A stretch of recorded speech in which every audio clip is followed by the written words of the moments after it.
শিরক হলো মহা অন্যায়, মহাজুল। এর দ্বারা আমি আপনি আমার আপনার সন্তানকে আল্লাহ তাআলার একত্ববাদের শিক্ষা দেই, নির্ভেজাল ঈমানের শিক্ষা দেই, যেই শিক্ষার কারণে তার আমলগুলো আল্লাহর দরবারে কবুল হবে। শুধু আল্লাহকে রব বলে স্বীকার করলে হবে না, আমাদেরকে একত্ববাদী, তাওহীদবাদী হতে হবে।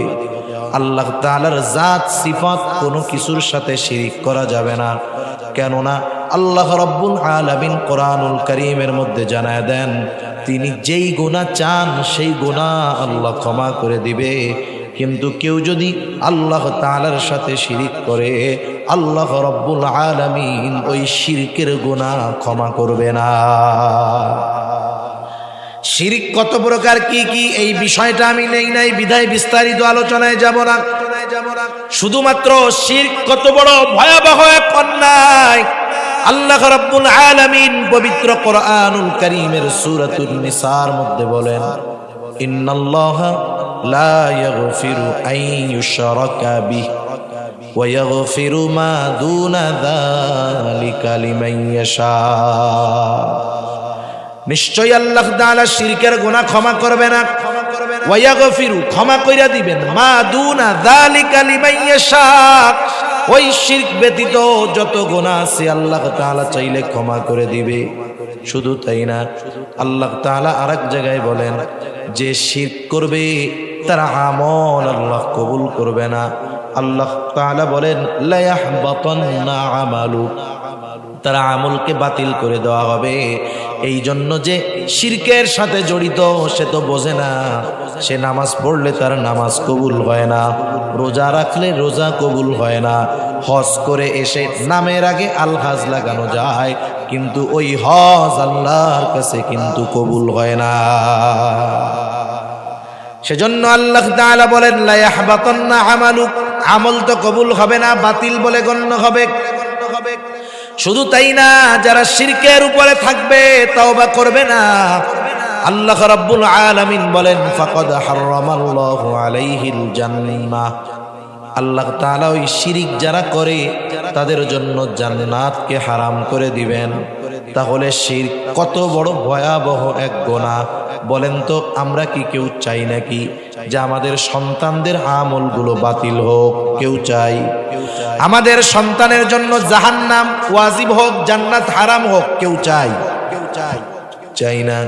সেই জন্য সন্তানকে দুনিয়ার শিক্ষায় শিক্ষিত করব সেটা থাকলো, কিন্তু আমার আপনার সন্তানকে এক নম্বরে আল্লাহ রাব্বুল আলামিনের সাথে পরিচয় করায়া দিব, তাওহীদের শিক্ষা দিব, শিরক থেকে বাঁচাবো। আল্লাহ তাআলা হযরত লোকমান সন্তানদেরকে এই উপদেশটা প্রথমে দিলেন। এই জন্য আল্লাহ রাব্বুল আলামিনও জানায়া দিলেন, কেমন যেন আল্লাহ তাআলা বলতেছেন, যেই বাবা তার সন্তানদেরকে আল্লাহর সাথে পরিচয় করায়া দিবে, আল্লাহর একত্ববাদের পরিচয় করায়া দিবে, আল্লাহ তাআলার সাথে সম্পর্ক জুড়ে দিবে, ওই সন্তান সম্পদ হয়ে যাবে। ওই বাবা যদি বৃদ্ধ হয়, ওই সন্তান সম্পদ হওয়ার কারণে সন্তান বাবাকে বৃদ্ধাশ্রমে ফালায়া দিবে না, মারা যাওয়ার পরে ভুলে যাবে না, দোয়া করবে, দুনিয়ার মধ্যে যথাযথভাবে খেদমত করবে। কারণ এর পরপরই আল্লাহ রাব্বুল আলামিন যেই কথাগুলো বলছেন, এই কথাগুলোর দ্বারা এটাই বোঝা যায়। আল্লাহ তাআলার কাছে তৌফিক চাই, আল্লাহ তাআলা আমাকে কিছু কথা আপনাদের খেদমতে বলার সুযোগ করে দেন, যে কথাগুলো আমাদের সবার দুনিয়া এবং আখিরাতের জন্য কল্যাণকর হয়। সকলে জবান খুলে বলি আমিন। সম্মানিত উপস্থিতি, এ দুনিয়াতে আমরা যা করব, পরকালে আমাদের কর্ম এবং দায়িত্বের ব্যাপারে আল্লাহ সুবহানাহু ওয়া তাআলার নিকটে আমাদেরকে জিজ্ঞাসিত হতে হবে।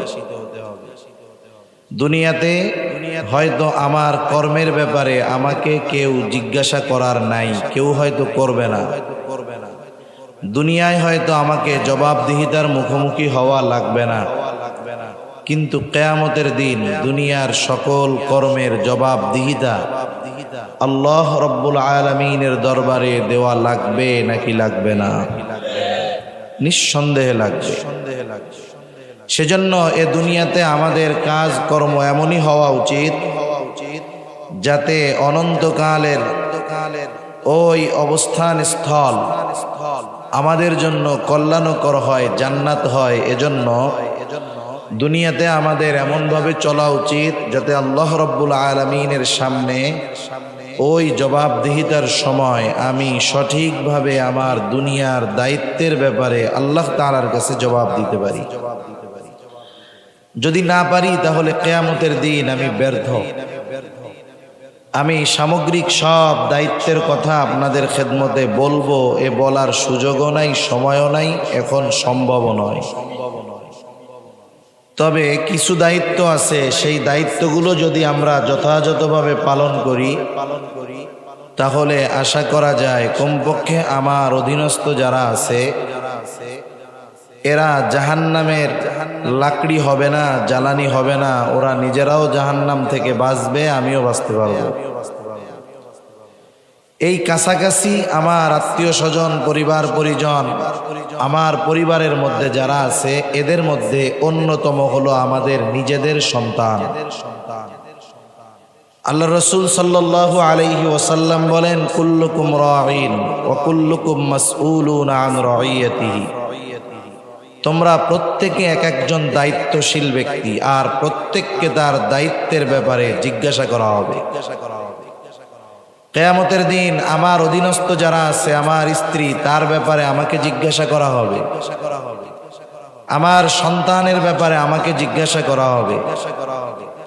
এক কথায় আমার অধীনস্থ যারা আছে তাদের ব্যাপারে আমাকে আল্লাহর আদালতে জিজ্ঞাসাবাদের মুখোমুখি হতে হবে। আল্লাহ না করুন আমার ত্রুটি, আমার অবহেলার কারণে আমার স্ত্রী, আমার সন্তান, আমার ছেলে, আমার মেয়ে, আল্লাহ না করুন তারা যদি জাহান্নামী হয় আর এর পেছনে আমার ত্রুটি থাকে, কিয়ামতের ময়দানে ওই যে দুনিয়ায় যার জন্য পরিশ্রম করতাম, রক্তকে পানি বানাইতাম, তার ভালো পোশাক, খাবার, বাসস্থানের ব্যবস্থা করতাম, ওই সন্তান, ওই স্ত্রী, ওই কন্যা, ওই ছেলে, কিয়ামতের দিন ওরা আমার জান্নাতে যাওয়ার সবচাইতে বড় বাধা হয়ে দাঁড়াবে। ঠিক কিনা বলেন? আফসোসের দুনিয়া। আজকে আমরা আমাদের সন্তানদের ভবিষ্যৎ নিয়ে চিন্তিত। কি ভবিষ্যৎ? যে লেখাপড়া কত ভালো করে শিখতে পারে, কি চাকরি করবে, কি ইনকাম করে খাওয়াবে, রোজগার করে খাওয়াবে। অধীনস্থ অধিকাংশ মা বাবার চিন্তা তার সন্তানদের ব্যাপারে এইটা যে কবে লেখাপড়া শেষ হবে, কবে উপার্জন করবে, কবে চাকরি পাবে, ব্যবসা করবে, দুনিয়ার উপার্জন করবে। এই টেনশন অধিকাংশ মা বাবা করে। ঠিক কিনা বলেন? অথচ আমাদের উচিত ছিল সব সময় এই চিন্তা করা যে আমার সন্তানটাকে আমার দুনিয়া আখিরাতের সম্পদ বানাতে হবে। আজকে আমি যখন আসতেছিলাম, আসার সময় একজনের একটা লেখা পড়তেছিলাম, খুব হৃদয় বিদারক এক লেখা। এক বাবা অসুস্থ হয়ে হসপিটালে কাতরাচ্ছেন। কোন বাবা? করোনাকালীন সময়ে ব্যবসায় তিনি লস করে ফেলছেন। কারণ সবার তো আর কাড়ি কাড়ি টাকা নাই, ব্যাংক ব্যালেন্স নাই যে 2, 4, 10 বছর 50 বছর বৈশা বৈশা খাইতে পারবে। আপনাদের বাঁশখালী বাজার কত বড় বাজার, রাস্তার দুই পাশে হাজারো ব্যবসায়ী আছে না নাই? অনেক ব্যবসায়ী হয়তো আছে, একদিন দোকান না খুললে পরের দিন তার ঘরে চুলা জ্বালানো কষ্টকর হয়ে যায়। ঠিক না? ওই মুরব্বীর ছোট্ট একটা দোকান ছিল। এই মুরব্বী দোকান খুলতে পারে নাই, করোনাকালীন সময় খুব অসুস্থতার মধ্যে পড়ে গেছে। মুরব্বী মানুষ। এই পরিস্থিতিতে তার সন্তান একটা ছিল, মেয়ে, সে চলে গেছে, বাবার কাছে থাকে নাই, গ্রামে গেছে। তা এই বাবা সবকিছু হারিয়ে এক সময় রাস্তায় রেল স্টেশনে ঘুমায়, কমলাপুর রেল স্টেশনে। ঢাকা শহরে কিছু স্বেচ্ছাসেবী সংগঠন আছে, আলহামদুলিল্লাহ, এরা মানুষদের কাছ থেকে চেয়ে চেয়ে এই ভাসমান গরিব মানুষদের জন্য অল্প পয়সায় কারো জন্য ফ্রি খাবারের ব্যবস্থা করে। কিছু যুবক তরুণ তরুণীরা আছে এগুলোর সাথে জড়িত। তা ওই মুরব্বী ওই জায়গায় গিয়ে খানা দানা করে, রাতে রেল স্টেশনে শুয়ে থাকে, অসুস্থ হয়ে গেছে, হসপিটালে ভর্তি করা হয়েছে, সুচিকিৎসা পায় নাই, হায়াত শেষ, মারা গেছে। লোকটার কাছে কিছু পরিচয় পাওয়া গেছে, ছেলের নাম্বার,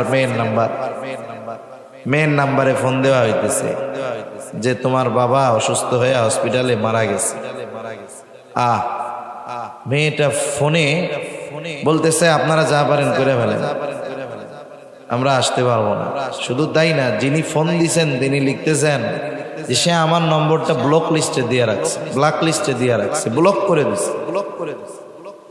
তা যাই হোক, একটা পর্যায়ে হয়তো খবর পৌঁছাইছে, তার দুঃসম্পর্কের এক ভাই এসে লাশের পরিচয় যখন শনাক্ত হলো, বেওয়ারিশ হিসাবে তার দাফন হয় নাই, একজন পরিচয় নিয়ে বা তার কবরের দাফন করার ব্যবস্থা ওই সংগঠন করছে। তা আমি এই বিষয়টা চিন্তা করতেছিলাম যে চিন্তা করে দেখেন, হয়তো ওই বাবাও একটা সময় ওই মেয়ের ভবিষ্যৎ নিয়ে কত চিন্তায় থাকতো। আমার মেয়েটা লেখাপড়া শিখবে, আমার মেয়েটার ভালো এক জায়গায় বিবাহ হবে, সুখ স্বাচ্ছন্দ্যের সাথে জীবন কাটাবে। অথচ ওই বাবা যখন সহায় সম্বলহীন হয়ে গেল, ওই বাবাটা সন্তানের কাছে দুনিয়ার সবচাইতে বড় নিগ্রহের পাত্র হয়ে গেছে। ঠিক কিনা বলেন?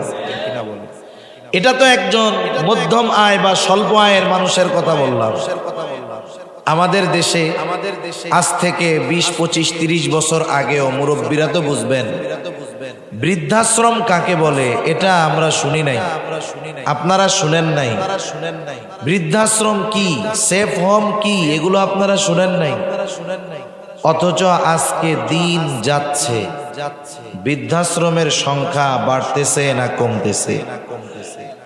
আর বাস্তবতা হলো বৃদ্ধাশ্রমে গরিবের মা বাবা, আলেমের মা বাবা, একজন দিনদার লোকের মা বাবা, এরা কিন্তু বৃদ্ধাশ্রমে নাই। বৃদ্ধাশ্রমের শতকরা 90% মানুষ সব টাকাওয়ালা পয়সাওয়ালাদের মা বাবা। ঠিক কিনা?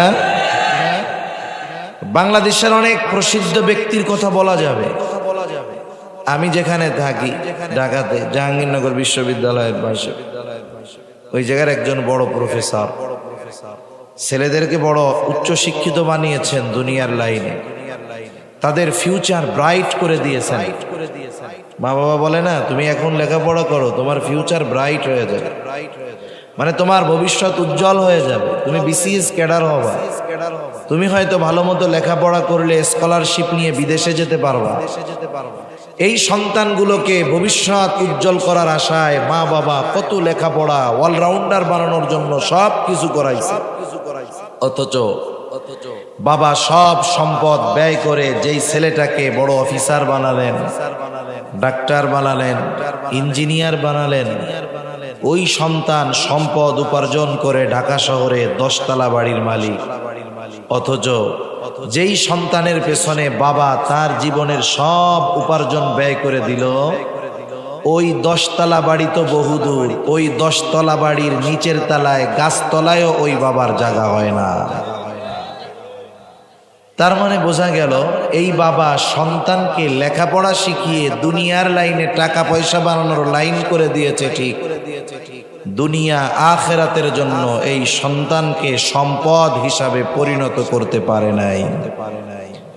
সেজন্য আমরা আমাদের সন্তানদেরকে এটিএম বুথ বানাবো না, মানে মনে করব না যে লেখাপড়া শিখাই টাকা ইনকাম করবে, বরং আমার আপনার সন্তানকে আগে দিনদার, মুত্তাকি, পরহেজগার বানানোর চেষ্টা করব। তাহলে কি হবে? ওই সন্তান যদি দুনিয়ায় একটা সময় ছোট কর্ম করেও খেতে হয়, অন্যের জমিতেও যদি কাজ করে খেতে হয়, বাজারেও যদি কাজ করে খেতে হয়, ছোট পানের দোকানদারি করেও যদি খেতে হয়, ওই যে নীতি নৈতিকতা শিক্ষা দেওয়ার কারণে ওই সন্তান যত কষ্টে থাক, তার মা বাবাকে বৃদ্ধাশ্রমে ফালায়া রাখবে না।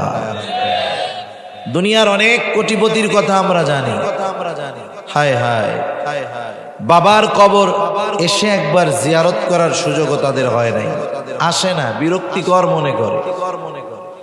যেই বাবার সম্পদ দিয়েই তো সে আজকে এত টাকা পয়সা পাওয়ার রাস্তা, উপার্জন করার রাস্তা পেয়েছে, অথচ এই বাবার জন্য দোয়া করার সুযোগ তার নাই। আর আপনি আমি যদি আমার আপনার সন্তানকে আসল সম্পদে পরিণত করতে পারি, সে কষ্টে থাকলেও দুনিয়ায় আমাদেরকে কষ্ট দিবে না।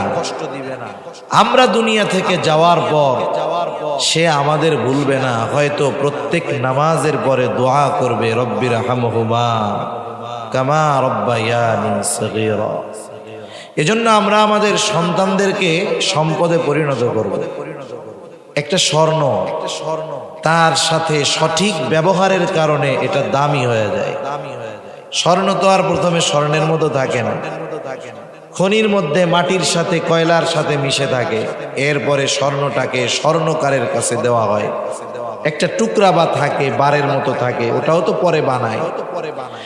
যখন স্বর্ণকার এটাকে সুন্দর মতো আগুনে পুড়িয়ে অ্যাসিডের মধ্যে দিয়ে তার খাদ বের করে নিবিড় পর্যবেক্ষণের মাধ্যমে, পরিশ্রমের মাধ্যমে সুন্দর একটা অলংকার বা গহনা হিসাবে ওটাকে যখন প্রস্তুত করে, মানুষ দেখে, পছন্দ হয়, দাম দিয়ে কিনে নেয়। ঠিক কিনা বলেন? এজন্য সন্তানদের সম্পদ বানাতে হলে যখন তার জীবনের প্রাথমিক অবস্থা, তখন তাকে ভবিষ্যতের সম্পদ রূপে পরিণত করতে হয়। একটা সময় তো মাটির পাত্রে আমরা রান্না করে খাইতাম, আমরাও ছোটবেলা গ্রামে তো থাকছি, দেখছি। এখন তো সিলভার স্টিল। এই মাটির পাত্র যারা বানায়, বইয়ের ভাষায় তাদের বলা হয় কুমার। কি বলে? কুমার। কুমার যখন মাটির পাত্র বানায়, আপনারা হয়তো দেখে থাকবেন, একটা বড় চাকা ঘুরায়, নরম মাটিটা কুমার যেভাবে চায় সেভাবে ডিজাইন দিয়ে সুন্দর সুন্দর পাত্র বানায়, তাই না? বলেন তো, ওই কুমার যত অভিজ্ঞ হোক, পারদর্শী হোক, ওই মাটিটা যদি একটু শক্ত হয়ে যায়, তার অভিজ্ঞতা, তার পারদর্শিতার বলে সে ওই মাটিকে যেমন খুশি তেমন পাত্রে পরিণত করতে পারে। এজন্য আমি আপনি যতই অভিজ্ঞ হই, যোগ্য হই, সন্তান যদি এক সময় বড় হয়ে যায়, আমি তাকে লাইনে আনতে পারবো না।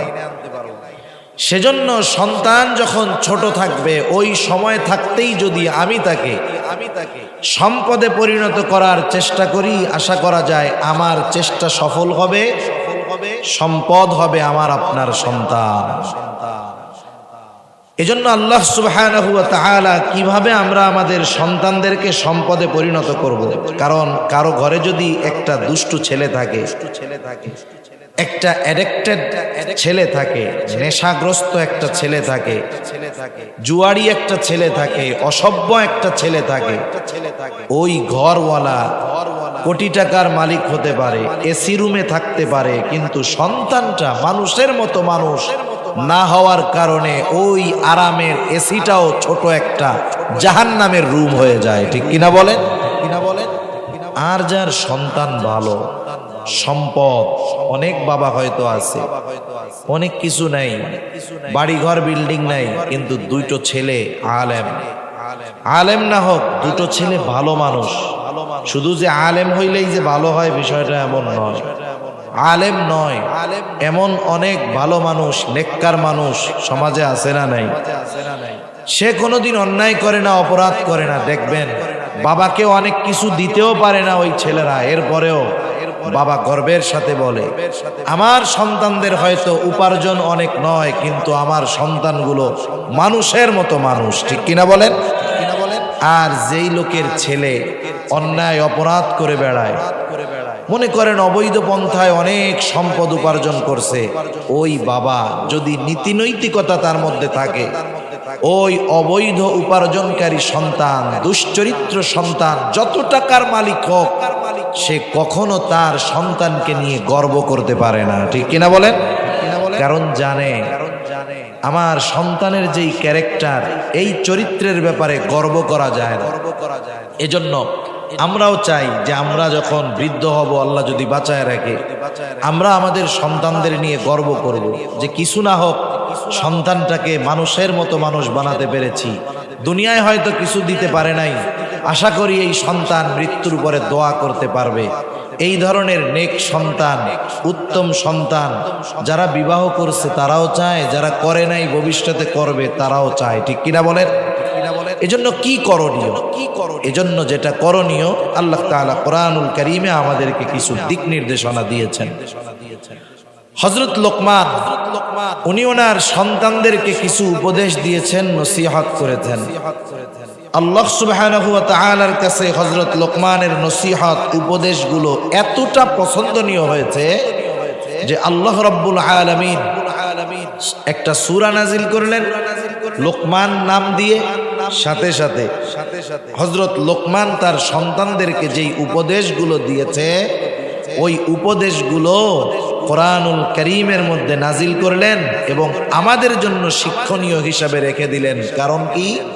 আমরাও যেন আমাদের সন্তানদেরকে হযরত লোকমান যেমন সন্তানদের উপদেশ, নসিহত, শিক্ষা দিয়েছে, আমরাও যেন তেমন ভাবে দিই। হযরত লোকমানের উপদেশগুলো বর্ণনা করার আগে আল্লাহ তাআলা হযরত লোকমানের কিছু পরিচয় আমাদের সামনে তুলে ধরতেছেন। কারণ এটা বাস্তবতা যে আপনাদের এলাকার সবচাইতে পরিচিত ব্যক্তি যিনি, অবশ্যই আপনারা তার কথায় এবং তার প্রতি আপনাদের সফট কর্নার আছে, তার কথা আপনারা গুরুত্ব সহকারে শুনবেন, এটা তো স্বাভাবিক বিষয়। দেখা হলে সম্মান করবেন। কিন্তু বলেন তো, আপনাদের এলাকার সর্বোচ্চ সম্মানিত পরিচিত ব্যক্তিটা দেশের অপর প্রান্ত তেতুলিয়ায় যদি যায়, যেখানে কেউ তাকে চিনে না, তার পরিচয় জানে না, তার কথা আপনারা যেমন ভাবে গ্রহণ করতেন, এই ব্যক্তি যদি ওই অপরিচিত তেতুলিয়ায় গিয়ে কথা বলে, আপনারা যেমন গুরুত্ব সহকারে শোনেন, গ্রহণ করেন, তারা কি করবে? কেন? ওই এলাকার লোক তার পরিচয় জানে। কিন্তু তারা যদি জানতে পারে যে অমুক এলাকার অমুক এই ব্যক্তি এমপি, চেয়ারম্যান, মেম্বার, মেয়র, যখন জানবে তখন পরিচয় জানার পরে তার কথার গুরুত্ব তারা বেশি দিবে না আর একটু কমবে? নিঃসন্দেহে বেশি দিবে। এজন্য আল্লাহ তাআলা আগে লোকমানের পরিচয় দিচ্ছেন। যেই লোকমানের নসিহত আমাদেরকে আল্লাহ তাআলা শোনাবেন, ওই লোকমানের একটু পরিচয় আল্লাহ তাআলা দিচ্ছেন, সামান্য একটু পরিচয়। আল্লাহ তাআলা বলেন, ওয়ালাকাদ আতাইনা লুকমানাল হিকমাতা আনিশকুর লিল্লাহ ومن يشكر فإنما يشكر لنفسه ومن كفر فإن الله غني حميد। আল্লাহ রাব্বুল আলামিন বলেন, ওয়ালাকাদ আতাইনা লুকমানাল হিকমা, আমি লোকমানকে হিকমত, প্রজ্ঞা প্রদান করেছি। হিকমত কি জিনিস? মুফাসসিরিনে কেরাম বলেন, হিকমত হলো প্রজ্ঞা, সঠিক দ্বীনের বুঝ, স্বপ্নের তাওয়িল, ভালো মন্দ নির্ণয় করার যোগ্যতা, এটা হলো হিকমত। তাফসীরের মধ্যে আসছে আল্লাহ রাব্বুল আলামিন হযরত লোকমানকে দুটো থেকে একটা গ্রহণ করার সুযোগ দিয়েছেন। তার একটা হলো নবুয়াত, আর একটা হলো হিকমত। হযরত লোকমানকে সুযোগ দেয়া হয়েছে, তুমি চাইলে নবুয়াত গ্রহণ করতে পারো, চাইলে হিকমত গ্রহণ করতে পারো। নিঃসন্দেহে নবুয়াত সম্মানিত বিষয়, কোনো সন্দেহ নাই। হিকমত আলাদা একটা যোগ্যতা, তবে প্রত্যেকটা নবীর মধ্যে আল্লাহ রাব্বুল আলামিন হিকমতের গুণকে আল্লাহ তাআলা দিয়ে দেন। সেজন্য নবুয়াত এটা বড় মর্যাদাপূর্ণ একটি বিষয়। কিন্তু হযরত লোকমান হিকমত গ্রহণ করলেন, নবুয়াত গ্রহণ করলেন না। ওনাকে জিজ্ঞাসা করা হলো, লোকমান, নবুয়াতের মতো এত মর্যাদাপূর্ণ বিষয়টা আপনি গ্রহণ না করে কেন হিকমতকে গ্রহণ করলেন? হযরত লোকমান বললেন, শোনো, আল্লাহ রাব্বুল আলামিন যদি নিজের থেকে আমাকে হিকমত, নবুয়াত দিয়ে দিতেন, নিজেই যদি নবুয়াত দিতেন যে লোকমান তোমাকে আমি নবুয়াত দিলাম, তাহলে এই নবুয়াতের দায়িত্ব পালন করার জন্য যা কিছু দরকার সব কিছুর ব্যবস্থাপনা আল্লাহ তাআলা করে দেন। আর আমি যদি ওই নবুয়াত নিজের থেকে গ্রহণ করতাম, ওই দায়িত্ব পালন করতে গিয়ে আমার যদি কোনো ত্রুটি বিচ্যুতি হতো, এই ব্যাপারে আল্লাহ রব্বুল আলামিনের কাছে আমাকে জবাবদিহিতার কাঠগড়ায় দাঁড়ানো লাগতো। দুনিয়ার নিজামটা এরকম, একটা হলো দায়িত্ব নেওয়া আর একটা হলো দেওয়া। মনে করেন আপনাকে কেউ যদি কোনো দায়িত্ব দিতে চায়, আপনি বললেন আমি দায়িত্বটা নিতে পারবো না, উনি বলল তুমি নাও, ব্যবস্থা যা করার আমি করব। এখন এই দায়িত্ব পালন করতে গিয়ে যদি কোনো ত্রুটি বিচ্যুতি হয়, যিনি আপনাকে দায়িত্ব দিল অবশ্যই তিনি এই ব্যবস্থা গ্রহণ করবেন, ঠিক কিনা বলেন? আর যদি নিজের থেকে কোনো দায়িত্ব নেই, যদি এইটা বলি আরে ভাই আমারে দেন এই দায়িত্ব, ওর সাইডে আমি ভালো পারবো, আছে না এরকম অনেকে, আরে ওরে দিয়েন না আমি ভালো পারবো, এখন আমি নিজের থেকে দায়িত্ব নিলাম। এখন যদি কোনো ত্রুটি বিচ্যুতি হয় ওই কাজ করতে গিয়ে, তাহলে আপনি কি বলবেন? আরে হুজুর পারো না কিছু করতে, দেখাই লাভ দিয়ে উঠে যান খালি না। তার মানে আপনি আমাকে তখন তিরস্কার করবেন, কারণ দায়িত্ব আমি নিজে নিয়েছি। যখন দায়িত্ব দেওয়া হবে তখন যদি কোনো ত্রুটি বিচ্যুতি হয় আমার জবাব দেওয়ার সুযোগ আছে। আমি তো ভাই দায়িত্ব চাই নাই, দিছেন কেন? কিন্তু যখন নিজের থেকে নিব এ কথা বলার সুযোগ আছে। এজন্য হযরত লোকমান বললেন, যেহেতু আল্লাহ রাব্বুল আলামিন নিজের থেকে দায়িত্ব দেন নাই, এই জন্য আমি নবুয়াত গ্রহণ না করে হিকমত গ্রহণ করেছি। হযরত লোকমান প্রজ্ঞাপূর্ণ একজন লোক ছিলেন, তার কথা কর্ম সব কিছুর মধ্যে প্রজ্ঞা পাওয়া যায়। হযরত লোকমান প্রাথমিক জামানায় উনি এক ব্যক্তির ছাগল দেখাশোনা করতেন, রাখাল ছিলেন। একদিন ওই ছাগলের মালিক এসে বলে, ও লোকমান, আমার জন্য একটা ছাগল জবাই করে আনো, সাথে সাথে ছাগলের সর্ব উৎকৃষ্ট গোশত আমার সামনে হাজির করবা। হযরত লোকমান মালিকের নির্দেশে একটা ছাগল জবাই করলেন। ছাগলের জিহ্বা আর কলিজা এই দুই ধরনের গোশত নিয়ে মালিকের সামনে হাজির। মালিক এসে বলে, মালিক এটা হলো সবচাইতে উৎকৃষ্ট গোশত। এইবার মালিক বললেন, লোকমান আর একটা ছাগল আমার জন্য জবাই করবা, ওই ছাগলের সবচাইতে নিকৃষ্ট জায়গার গোশত আমার জন্য আনবা।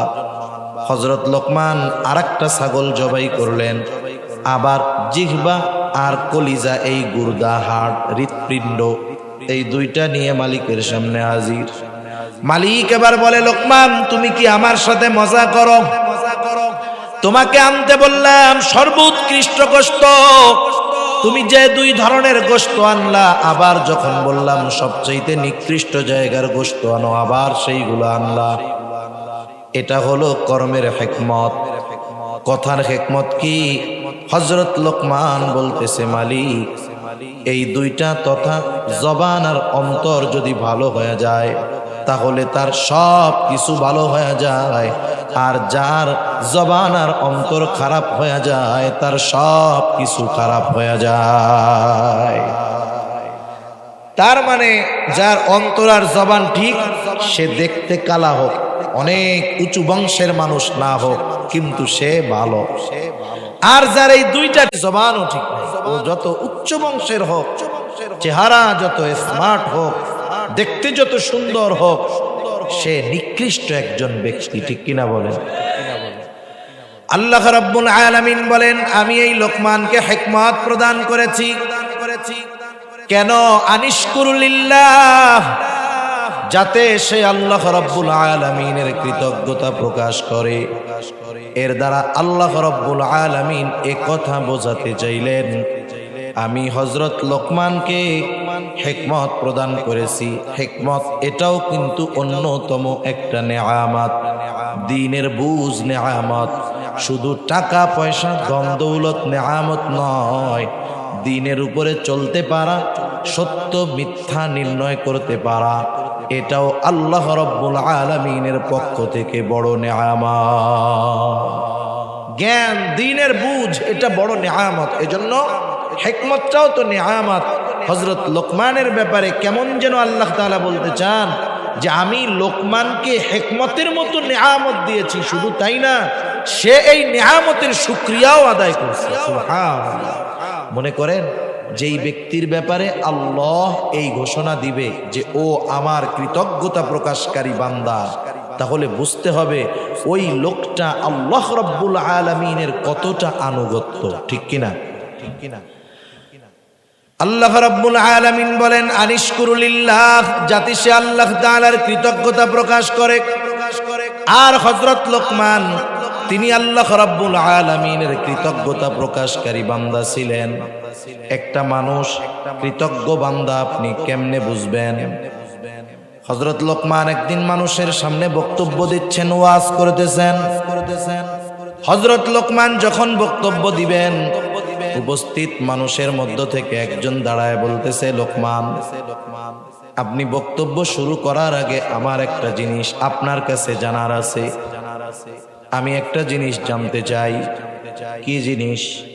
হযরত লোকমানকে এবার ওই লোকটা প্রশ্ন করতেছে, আপনি কি সেই লোকমান যেই লোকমান আমার সাথে জঙ্গলের মধ্যে ছাগল চড়াইতো? হযরত লোকমান বললেন, হ্যাঁ আমি সেই লোকমান। এবার লোকটা প্রশ্ন করতেছে, কোন কারণে, কোন বিষয়ের কারণে আপনি এত সম্মানিত হলেন? হযরত লোকমান বলতেছে, শোনো, আমি সত্যবাদিতা, আমানতদারিতা, অহেতুক কথাবার্তা বর্জন করার কারণে হয়তো আল্লাহ রাব্বুল আলামিন আমাকে এই সম্মান দান করেছে। এখানে গুরুত্বপূর্ণ একটি শিক্ষণীয় বিষয় আছে। আমাদের সবার অতীত কিন্তু যে বর্তমানে ভালো আছে, তার অতীতটা যে ভালো বিষয়টা এমন নয়। দুনিয়ার অনেক মানুষ আছে এক সময় খুব কষ্টে কাটছে, এখন অনেক সম্মানিত ব্যক্তি, টাকা পয়সার মালিক আছে না? এরকম আছে। দেখবেন অনেক সময় কি হয়, ওই সম্মানিত ব্যক্তি, সমাজে একজন প্রভাবশালী অথবা সম্মানিত ব্যক্তি এক সময় মনে করেন মাছ মেরে বেড়াইতো, কথার কথা। তার তো বাল্যকালের কিছু বন্ধু ছিল, লোকজন তার সামনে উপস্থিত, সে একজন চিফ গেস্ট। এই মুহূর্তে যদি তার ওই বন্ধু বলে, দোস্ত ওই যে মাছ মারতে গেছিলাম, মনে আছে কত কষ্ট করে চলতা সেই সময়? বলেন তো, ওই জায়গায় চেয়ারে চিফ গেস্ট বৈশা আছে, হাজারো জনতার সামনে ওই বন্ধু যদি তার অতীতের কথা স্মরণ করায় দেয়, এ বন্ধু খুব খুশি হবে? বেজার হয়ে যাবে না? তাকে ধমক দিবে, চোখ রাঙাবে, এই বসুন, কথা বলতেছে। মনে করেন যার অতীত কষ্টের ছিল, এখন ভালো আছে, আপনি যখন তাকে তার অতীতের কথা স্মরণ করায় দিবেন, সে যদি ধমক দেয়, অস্বীকার করে, উল্টাপাল্টা বলে, বুঝবেন ও নাশকর গোজার বান্দা। আর যদি অতীত মনে করায় দিবেন, ও যদি তখন বলে, আহারে আল্লাহ তাআলা একটা সময় কত কষ্টে রাখছিল, সে আল্লাহ কতই না ভালো আমাকে রাখছে, এখন বুঝবেন ও শুকর গুজার বান্দা। হযরত লোকমান এত সম্মানিত হওয়ার পরেও কিন্তু অতীতকে ভুলেন নাই। আল্লাহ রাব্বুল আলামিন এরপর পর আমাদেরকে স্মরণ করায় দেন, ওয়া মান ইয়াশকুরু ফাইন্নামা ইয়াশকুরু লিনাফসি। আল্লাহ তাআলা বলেন, যে শুকরিয়া আদায় করে সে তার নিজের জন্যই করে। কারণ আমরা যদি আল্লাহর শুকরিয়া আদায় করি, আল্লাহ তাআলার কোনো লাভ নাই, লাভ আমাদের। আমরা যদি শুকরিয়া আদায় না করি, আল্লাহ তাআলার কোনো ক্ষতি নাই, ক্ষতি আমাদের। এই জন্য আল্লাহ তাআলা বলেন, ওয়া মান ইয়াশকুরু ফাইন্নামা ইয়াশকুরু লিনাফসি। যে আল্লাহ তাআলার কৃতজ্ঞতা প্রকাশ করে তা সে নিজের জন্যই করে। কারণ আল্লাহ তাআলা আরো এক জায়গায় জানায় দেন, লা ইন শাকারতুম লা আযীদান্নাকুম ওয়া লা ইন কাফারতুম ইন্না আযাবি লাশাদীদ।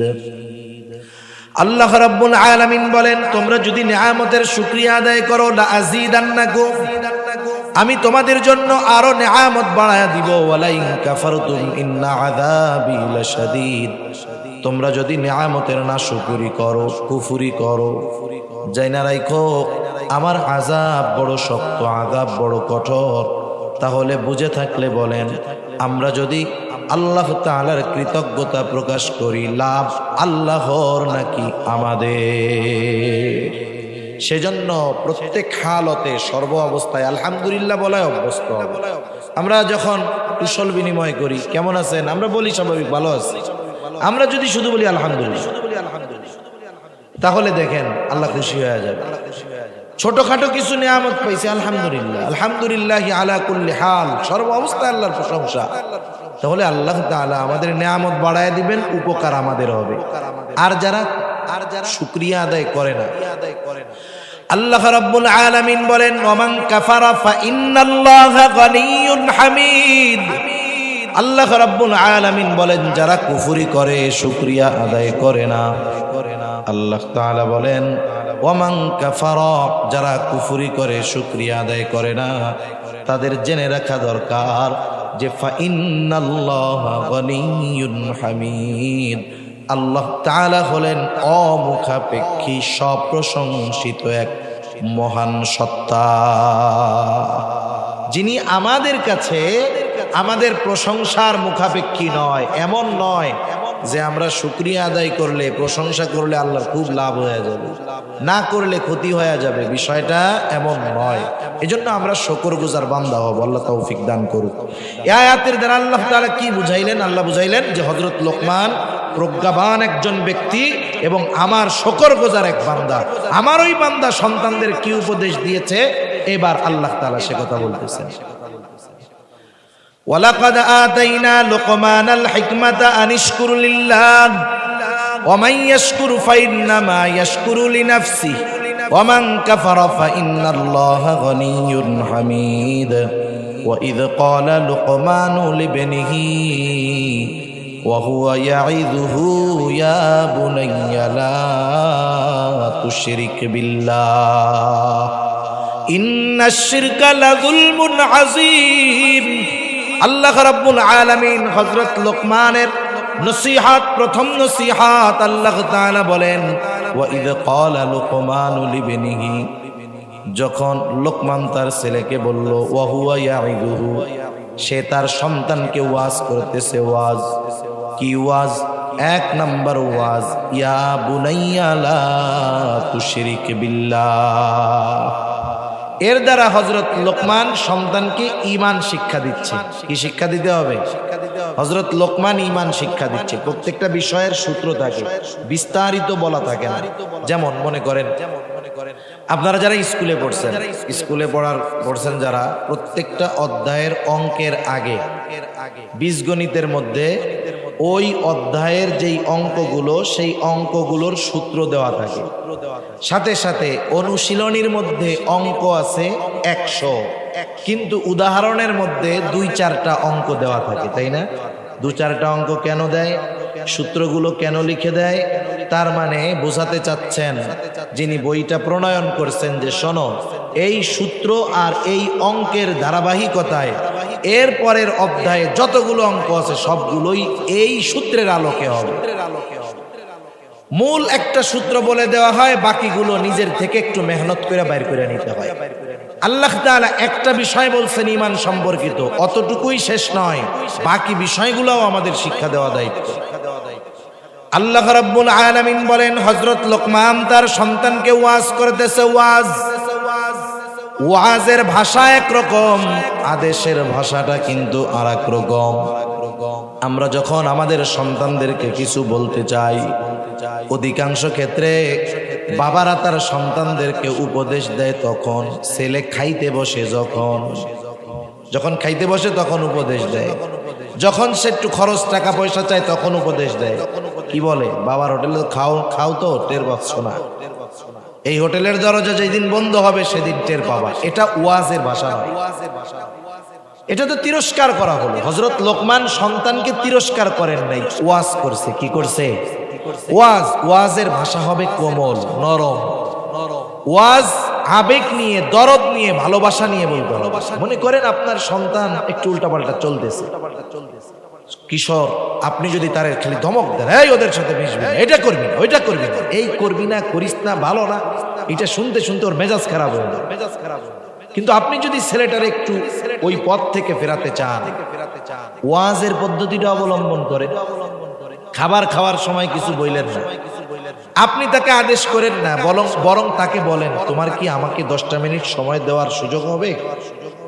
ছেলেরা যদি বাপ বলে যে তুমি আমাকে 10টা মিনিট সময় দাও, তোমার সাথে একটু কথা বলতে চাই, ওই ছেলে যদি শয়তানের বন্ধুও হয়, ও বলবে যে না আব্বা আমি খুব ব্যস্ত, আমার 10 মিনিট টাইম দেওয়ার সুযোগ নাই। ওই ছেলে বলবে? বলবে না, বলবে আব্বা বলেন। এবার খাওয়া দাওয়া শেষ, দুজনে বসেন চেয়ারে, সোফায় বসেন। আপনি একটু আবেগ নিয়ে আপনার ওই সন্তানের অতীতের কথাগুলো স্মরণ করায় দেন।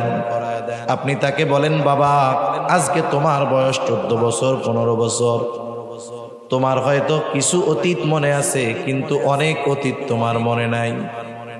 তুমি যখন দুনিয়ায় আসলা আমি কত খুশি, তোমার মা কত খুশি, তোমাকে নিয়ে আমাদের কত আনন্দ, কত রাত না ঘুমায় কাটিয়েছি তোমার জন্য। তুমি যখন অসুস্থ হতে তোমার ওই অসুস্থতা আমাদেরকে খুব কষ্ট দিত, কত মেহনত তোমার জন্য করেছি সন্তান। আজকে তুমি বড় হয়ে গেছো, হয়তো ওই ছোট্ট কালের কথাগুলো তোমার জানা নাই, মনে নাই। তুমিও যখন একদিন বাবা হবা তুমিও তখন দেখবা ও আমার সন্তান আমি তো তোমাকে ভালোবাসি, আমি চাই না তুমি খারাপ হয়ে যাও। আমি তোমাকে বলতেছি, তোমার কল্যাণের জন্য বলতেছি, তুমি ওই খারাপ মানুষগুলোর সাথে ছেলেগুলোর সাথে মিশো না বাবা। বলেন তো কোন বাবা যদি তার সন্তানকে এইভাবে আবেগ নিয়ে, ভালোবাসা নিয়ে, দিলের দরদ নিয়ে 2-4টা কথা তাকে বলেন তো ওই ছেলেটা রাগ হবে নাকি? হয়তো ওই শৈশবের কথা যখন বাবা মনে করায় দিবে, ওই নরম কথাগুলো ছেলের অন্তরের মধ্যে লাগবে। সে হয়তো বাবা যেই কথাটা তাকে বলতে চায় সেটা অনুযায়ী সে তার জীবনকে পরিবর্তনের চেষ্টা করবে। সেই জন্য সন্তানদের নসিহত ওয়াজের ভাষাটা হবে কোমল, আবেগ দরদ নিয়ে আমরা আমাদের সন্তানদেরকে উপদেশ দিব।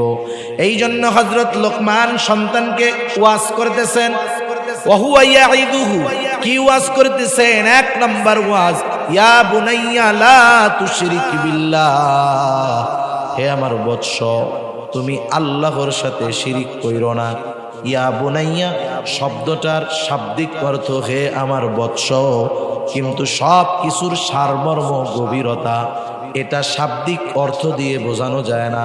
এই ইয়া বুনাইয়ার মধ্যে আবেগ আছে, দরদ আছে, ভালোবাসা আছে। কেউ যদি ওই আবেগ দরদ ভালোবাসা নিয়ে সন্তানকে বলে ও আমার সন্তান লা তুশরিক বিল্লাহ, আল্লাহর সাথে তুমি শিরিক কইরো না, এ কথা শুধু কানে ঢুকবে তা নয়, ও কথা কান দিয়ে একেবারে হৃদয় পর্যন্ত পৌঁছায়া যাবে। ঠিক কিনা বলেন? সেজন্য নসিহতের ভাষা মানুষের হৃদয় পর্যন্ত পৌঁছায়া যায়। সন্তানদেরকেও আমরা এই উপদেশ, এই নসিহত দিব, আমার বাবা তুমি আল্লাহর সাথে কখনো শিরিক কইরো না। কেন করবা না? ইন্নাশ শিরকা লাযুলমুন আযীম, শিরক হলো মহা অন্যায়, মহা জুলম। এর দ্বারা আমি আপনি আমার আপনার সন্তানকে আল্লাহ তাআলার একত্ববাদের শিক্ষা দেই, নির্ভেজাল ইমানের শিক্ষা দেই, যেই শিক্ষার কারণে তার আমলগুলো আল্লাহর দরবারে কবুল হবে। শুধু আল্লাহকে রব বলে স্বীকার করলে হবে না, আমাদেরকে একত্ববাদী, তাওহীদবাদী হতে হবে। আল্লাহ তাআলার জাত সিফাত কোনো কিছুর সাথে শিরিক করা যাবে না। কেননা আল্লাহ রাব্বুল আলামিন কোরআনুল কারীমের মধ্যে জানায় দেন তিনি যেই গুনাহ চান সেই গুনাহ আল্লাহ ক্ষমা করে দিবে। কিন্তু কেউ যদি আল্লাহ তাআলার সাথে শিরিক করে আল্লাহ রাব্বুল আলামিন ওই শিরকের গুনাহ ক্ষমা করবে না। শিরিক কত প্রকার, কি কি, এই বিষয়টা আমি নেই নাই বিধায় বিস্তারিত আলোচনায় যাব না। শুধুমাত্র শিরক কত বড় ভয়াবহ এক অন্যায় আল্লাহ রাব্বুল আলামিন পবিত্র কোরআনুল কারীমের সূরাতুন নিসার মধ্যে বলেন, ইন্নাল্লাহা লা ইয়াগফিরু আন ইউশরাকা বিহি ওয়া ইয়াগফিরু মা দুনা যালিকা লিমান ইয়াশা। নিশ্চয়ই আল্লাহ তাআলা শিরকের গুনাহ ক্ষমা করবে না, ওয়া ইয়াগফিরু ক্ষমা কইরা দিবেন, মা দুনা যালিকা লিমান ইয়াশা ওই শিরক ব্যতীত যত গুনাহ আছে আল্লাহ তাআলা চাইলে ক্ষমা করে দিবে। শুধু তাই না, আল্লাহ তাআলা আরেক জায়গায় বলেন যে শিরক করবে তার আমল আল্লাহ কবুল করবে না। আল্লাহ তাআলা বলেন লা ইয়াহবাতান্না আমালু, তার আমলকে বাতিল করে দেওয়া হবে। এই জন্য যে শিরকের সাথে জড়িত সে তো বোঝে না, সে নামাজ পড়লে তার নামাজ কবুল হয় না, রোজা রাখলে রোজা কবুল হয় না, হজ করে এসে নামের আগে আল হাজ লাগানো যায়, কিন্তু ওই হজ আল্লাহর কাছে কিন্তু কবুল হয় না। সেজন্য আল্লাহ তাআলা বলেন লা ইয়াহবাতান্না আমালুক, আমল তো কবুল হবে না, বাতিল বলে গণ্য হবে। শুধু তাই না, যারা শিরকের উপরে থাকবে তওবা করবে না, আল্লাহ রাব্বুল আলামিন বলেন ফাকাদ হারামাল্লাহু আলাইহিল জান্নাহ, আল্লাহ তাআলা ওই শিরক যারা করে তাদের জন্য জান্নাতকে হারাম করে দিবেন। তাহলে শিরক কত বড় ভয়াবহ এক গুনাহ বলেন তো। আমরা কি কেউ চাই নাকি যে আমাদের সন্তানদের আমলগুলো বাতিল হোক? কেউ চাই? আমাদের সন্তানের জন্য জাহান্নাম ওয়াজিব হোক, জান্নাত হারাম হোক? কেউ চাই? চাই না। সেই জন্য সন্তানকে দুনিয়ার শিক্ষায় শিক্ষিত করব সেটা থাকলো, কিন্তু আমার আপনার সন্তানকে এক নম্বরে আল্লাহ রাব্বুল আলামিনের সাথে পরিচয় করায়া দিব, তাওহীদের শিক্ষা দিব, শিরক থেকে বাঁচাবো। আল্লাহ তাআলা হযরত লোকমান সন্তানদেরকে এই উপদেশটা প্রথমে দিলেন। এই জন্য আল্লাহ রাব্বুল আলামিনও জানায়া দিলেন, কেমন যেন আল্লাহ তাআলা বলতেছেন যেই বাবা তার সন্তানদেরকে আল্লাহর সাথে পরিচয় করায়া দিবে, আল্লাহর একত্ববাদের পরিচয় করায়া দিবে, আল্লাহ তাআলার সাথে সম্পর্ক জুড়ে দিবে, ওই সন্তান সম্পদ হয়ে যাবে। ওই বাবা যদি বৃদ্ধ হয়, ওই সন্তান সম্পদ হওয়ার কারণে সন্তান বাবাকে বৃদ্ধাশ্রমে ফালায়া দিবে না, মারা যাওয়ার পরে ভুলে যাবে না, দোয়া করবে, দুনিয়ার মধ্যে যথাযথভাবে খেদমত করবে। কারণ এর পরই আল্লাহ রব্বুল আলামিন যেই কথাগুলো বলছেন, এই কথাগুলোর দ্বারা এটাই বোঝা যায়। আমি ওই কথাগুলোর দিকে যাব না, আমি শুধু হযরত লোকমানের উপদেশগুলো বলবো। মোট কথা হলো, আমরা যদি আমাদের সন্তানদেরকে আল্লাহর সাথে জুড়িয়ে না দিতে পারি, আল্লাহর পরিচয় না শেখাতে পারি, তাহলে আমাদের জন্য দুনিয়ারও কষ্ট, আখিরাতেরও কষ্ট অপেক্ষা করতেছে। তাহলে হযরত লোকমান তার সন্তানদেরকে প্রথম উপদেশ দিলেন, ওয়াজ করলেন ঈমানের বিষয়ে। এরপরে হযরত লোকমানের যে উপদেশ, হযরত লোকমান তার সন্তানকে বলতেছে, ইয়া বুনাইয়া আকিমিস সালাহ ওয়া'মুর বিল মা'রুফি ওয়ানহা আনিল মুনকার। হযরত লোকমান তার সন্তানকে বলতেছে, হে আমার বৎস, জান্নাতে যাওয়ার জন্য, জান্নাতুল ফেরদাউস পাওয়ার জন্য দুইটা জিনিস দরকার, ঈমান আর আমলে সালেহ। হযরত লোকমান এক নম্বরে সন্তানকে ঈমানের শিক্ষা দিলেন, দুই নম্বরে আমলে সালেহ। বলেন তো, আমলে সালেহের মধ্যে, নেক আমলগুলোর মধ্যে সর্বোত্তম নেক আমল যেটা, সেটার নাম কি? নামাজ। এটা হলো ব্যক্তিগতভাবে সর্বোচ্চ এক আমল। হযরত লোকমান সন্তানকে বলতেছে, ইয়া বুনাইয়া আকিমিস সালাহ, হে আমার বৎস, নামাজ কায়েম করো, সাথে সাথে আরো একটা আমল করো, আরো একটা দায়িত্ব পালন করো। কি কাজ করবা? ওয়া'মুর বিল মা'রুফি ওয়ানহা আনিল মুনকার, ভালো কাজের আদেশ ও সৎ কাজের নিষেধ করো। আমরা হলাম শ্রেষ্ঠ উম্মত। শ্রেষ্ঠ উম্মত মুখ দিয়ে দাবি করলে হবে না। শ্রেষ্ঠ উম্মতের বৈশিষ্ট্য কি? আল্লাহ তাআলা কোরআনুল কারীমের মধ্যে বলেন, কুনতুম খায়রা উম্মাতিন উখরিজাত লিন-নাস তা'মুরুনা বিল মা'রুফ ওয়া তানহাউনা আনিল মুনকার ওয়া তু'মিনুনা বিল্লাহ। শ্রেষ্ঠ উম্মত হতে হলে ঈমান দরকার, সাথে সাথে ভালো কাজের আদেশ, অসৎ কাজের নিষেধ করতেও হবে। হযরত লোকমান সন্তানকে সেই কথাই বলতেছেন, সন্তান, ইয়া বুনাইয়া আকিমিস সালাহ, হে আমার বৎস নামাজ কায়েম করো, ওয়া'মুরু বিল মা'রুফ ওয়ানহা আনিল মুনকার, ভালো কাজের আদেশ করো, অসৎ কাজের নিষেধ করো। আমল সমূহের মধ্যে তিনি 1 নম্বরে বললেন নামাজ কায়েম করো। রাসূল আকরাম সাল্লাল্লাহু আলাইহি ওয়াসাল্লাম, আবু দাউদের হাদিস, নবীজি বলেন, তোমরা তোমাদের সন্তানদের বয়স যখন 7 নামাজের জন্য আদেশ করো, বয়স যখন 10 নামাজ না পড়লে প্রহার করো, আর বিছানাটা আলাদা করে দাও। একটু খেয়াল দিয়ে আমার কথাটার জবাব দিবেন। বলেন তো, কাউকে কোনো বিষয়ে অভ্যস্ত না বানায়া, কাউকে কোনো কিছু না শিখিয়ে ওই বিষয়ের আদেশ করা যায় নাকি? তাহলে নামাজের আদেশ যদি 7 বছরে করতে হয়, আদেশ করার আগে ওই কাজে অভ্যস্ত করতে হয়, তাহলে বোঝা গেল আদেশ যদি 7 বছরে হয়, অভ্যাসটা আরো আগের থেকে করতে হবে।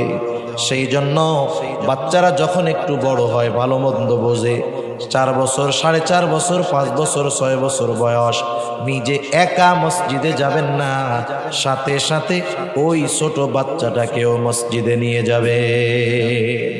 নিজের সন্তান হলে নিয়ে যাবেন, নিজের ছেলের ছেলে তাকে নিয়ে যাবেন, অসুবিধা কি? কারণ 5-6 বছরের বাচ্চা, ওরা ভালো মন্দ মোটামুটি বোঝে, চুপ করে থাকবে। আর 1-2 বছরেরটা তো কেউ নিবেও না, কারণ ওরা তো ভালো মন্দ বুঝবে না। 2 বছর 2.5 বছর মসজিদে নিলে প্রস্রাব আসলে ছেড়ে দিবে জায়গা মতো, ওগুলোরে আবার নেওয়া যাবে না। ছোট বাচ্চা যেগুলো 4 বছর 5 বছর হয়ে গেছে, ওরা বুঝে, পাশে দাঁড়া করাই রাখলে দাঁড়ায় থাকবে।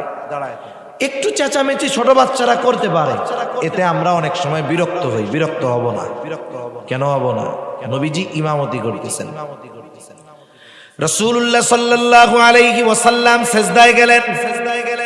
রাসূলুল্লাহ সাল্লাল্লাহু আলাইহি ওয়াসাল্লামের মিহরাব, রাসূল সাল্লাল্লাহু আলাইহি ওয়াসাল্লামের হুজরা একেবারে কাছাকাছি, মধ্যে শুধু একটা পর্দা। কারণ নবীজি ইতিকাফের সময় মসজিদের মধ্যে থাকতেন।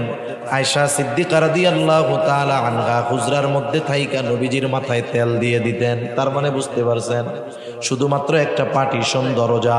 নবীজি সিজদার মধ্যে গেছেন। এইবার হযরত হুসাইন রাদিয়াল্লাহু তাআলা আনহু নবীজির কাঁধের উপরে উঠে খেলা শুরু করে দিয়েছেন। নবীজি দীর্ঘ লম্বা করলেন সিজদা। সাহাবারা মনে করলো হয়তো নামাজের মধ্যে কোনো ওহী নাজিল হইতেছিল। আর যখন উপস্থিত সাহাবারা ওহী নাজিলের সময় যারা থাকতো, নবীজি যা নাজিল হয়েছে সাথে সাথে তিলাওয়াত করে সবাইকে শোনায়া দিতেন। সকলে চিন্তা করলো হয়তো নামাজ শেষ হওয়ার পরে নবীজি জানাবেন। নামাজ শেষ হলো, নবীজি সাহাবাদের দিকে ঘুরলেন, কিছু বলেন না। উৎসুক একজন সাহাবী প্রশ্ন করলো, ইয়া রাসূলুল্লাহ, ওই রাকাতের ওই সিজদাটা অনেক দীর্ঘ করেছেন, কোন ওহী নাজিল হয়েছে নাকি? নবীজি বললেন, না, ওহী নাজিল হয় নাই। আমার নাতি হুসাইন আমার কাঁধের উপরে উঠছে, খেলা শুরু করছে। কারণ হাদিসের মধ্যে আসছে নবীজি হাসান হুসাইন রাদিয়াল্লাহু তাআলা আনহুমা ওনাদের সাথে খেলা করতেন। নবীজি নিজে ঘোড়া সাজতেন। হুসাইন হাসান রাদিয়াল্লাহু তাআলা আনহুমা নবীজির পিঠের উপরে উঠতেন। সাহাবারাও মজা করে বলতো, ও হুসাইন, তোমার ঘোড়াটা তো অনেক সুন্দর ঘোড়া। নবীজি ছোটদের সাথে এতটা মিশতেন। নবীজি বললেন, আমার নাতি আমার ঘাড়ের উপরে উঠে খেলা শুরু করলো। আমি তাকে বারণ করলাম না। আমি চিন্তা করলাম সে যতক্ষণ তৃপ্ত হয় খেলুক।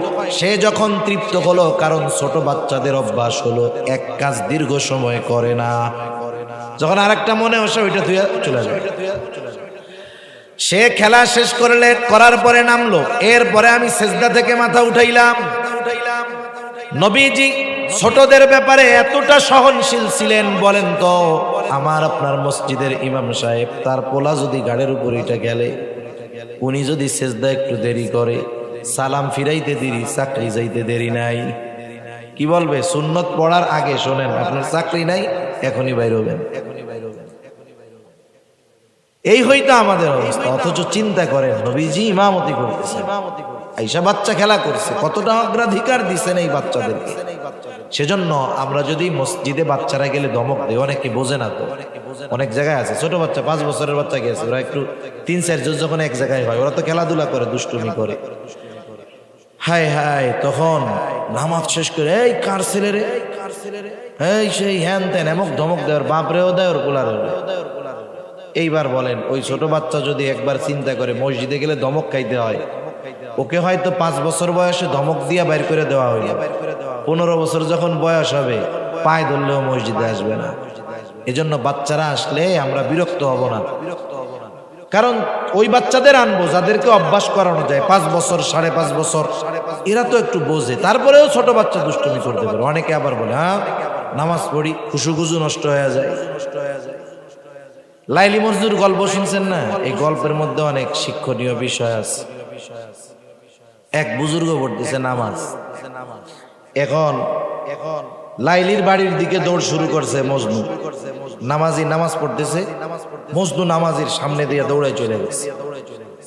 এই বুজুর্গ পরে মজনুরে ধরছে, এই কত বড় সাহস, টের পাও না যে নামাজি একজন নামাজ পড়তেছে, তুমি এটা বুঝতে পারো নাই? নামাজের সামনে দিয়ে দৌড়ায় চলে গেলা, গর্দব। এইবার বলতেছে হায় রে নামাজি, আমি দুনিয়ার লাইলির মোহাব্বতে কে নামাজ পড়ে না কি পড়ে আমার কোনো হুঁশ নাই, আর তুমি নামাজে দাঁড়াইয়া আল্লাহর মোহাব্বতে এখনো ওই রকম মশগুল হইতে পারো নাই যে সামনে কি গেল টের পাইলা কেমনে? তোমার নামাজের মধ্যে যদি খুশুখুজুই থাকে তাইলে একটু আওয়াজে ডিস্টার্ব হওয়ার কথা না, ঠিক না? সেজন্য ছোট বাচ্চারা যদি আসে আমরা বাইর করে দিব না, তাইলে এটা ভবিষ্যতে ক্ষতি হবে। আর ছোট বাচ্চাদেরকে তো আনবেন না, এটা তো মানা করছি।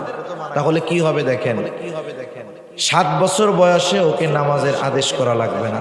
ও যদি 5 বছর থেকে মসজিদে যাওয়ায় অভ্যস্ত হয়, 7 বছরে ও পাক্কা নামাজি হয়ে যাবে।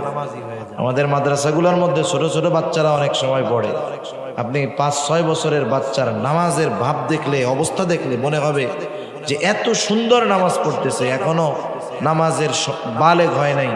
4 বছর 4.5 বছর 5 বছর বয়স, ওই বাচ্চাটাও মাঝে মধ্যে ওইটা তাহাজ্জুদ পড়ে। এটা কেন হইল? অভ্যস্ত করার কারণে। সেজন্য আপনারা অভ্যস্ত করবেন, বাচ্চাদের মাঝে মধ্যে নিয়ে আসবেন। এতে কি হবে, ওই যে 7 বছরে নামাজের আদেশ করার আগে যখন অভ্যাস হবে, তখন ওই আদেশটা তার জন্য কঠিন হবে না, কারণ এ কাজ তো সে আগের থেকেই করে, ঠিক কিনা বলেন? সেজন্য এটা খেয়াল রাখবেন। হযরত লোকমান বললেন আকিমিস সালাহ, এরপরে ওয়া'মুর বিল মা'রুফি ওয়ানহা আনিল মুনকার, ভালো কাজের আদেশ করো, অসৎ কাজের নিষেধ করো।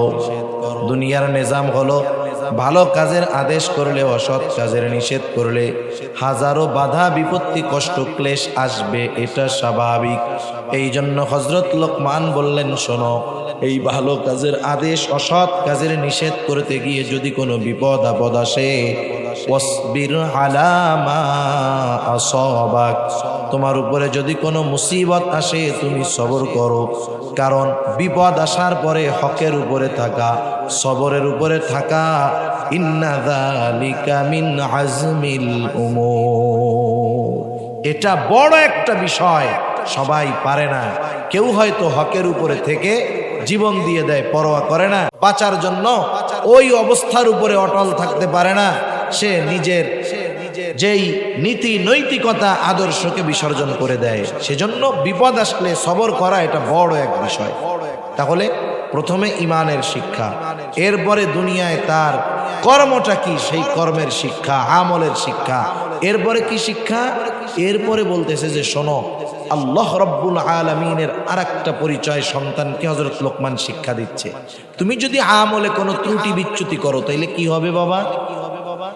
হযরত লোকমান বলতেছে ওয়ালা তুসাইর খাদ্দাকা লিন-নাস। হযরত লোকমান এবার সন্তানকে বলতেছে ইয়া বুনাইয়া ইন্নাহা ইন তাকু মিসকালা হাববাতিন মিন খারদাল ফাতাকুন ফি সখরাতিন আও ফিস সামাওয়াতি আও ফিল আরদি ইয়াতি বিহাল্লাহ। হযরত লোকমান বলতেছে হো আমার বৎস, এখানে একটা জিনিস বুঝতে হবে, ইয়া বুনাইয়া, হে আমার বৎস, ইন্নাহা, ওই জিনিসটা।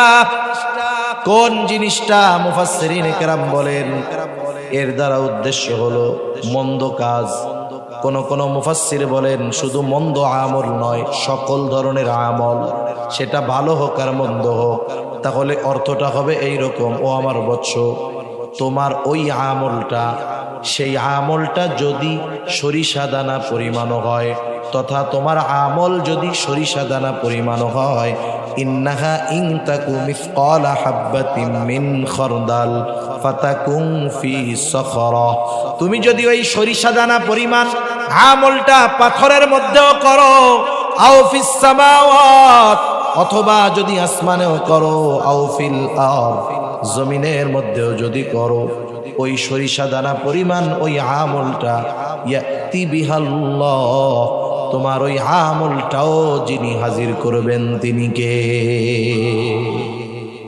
এই আয়াতের তাফসিরে হযরত আনাস রাদিয়াল্লাহু তাআলা আনহু থেকে বর্ণিত, নবীজি সাল্লাল্লাহু আলাইহি ওয়াসাল্লাম বলেন, যখন কোনো ব্যক্তি কোনো আমল করে, তার ওই আমলটা যদি এমন পাথরের মধ্যে করে যেই পাথরে ঢোকা বা বের হওয়ার কোনো ব্যবস্থা নেই, ওই জায়গায় আমল করা তো অসম্ভব, এরপরেও যদি ওই পাথরের মধ্যে সে কোনো আমল করতে পারে যার থেকে বের হওয়ার দরজা জানালা কিছুই নাই, ওই আমলটা যদি সরিষা দানা পরিমাণ হয়, ওই আমল কিয়ামতের দিন হাজির করবে কে?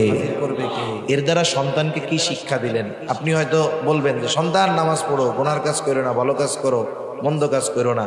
আপনি সন্তানকে বলতেছেন, শোনো, তুমি হয়তো আমার সামনে মন্দ কাজ করবা না, আমার সামনে তুমি ভালো কাজ করবা, কিন্তু আমার অগোচরে যদি তুমি পাপ করো, একাকী যদি কোনো পাপ করো, ঘরের ভিতরে যদি কোনো পাপ করো, যেখানেই করো না কেন, রাতে করো দিনে করো, আমি হয়তো জানবো না, কিন্তু তোমার পাপের সব খবর জানবেন কে?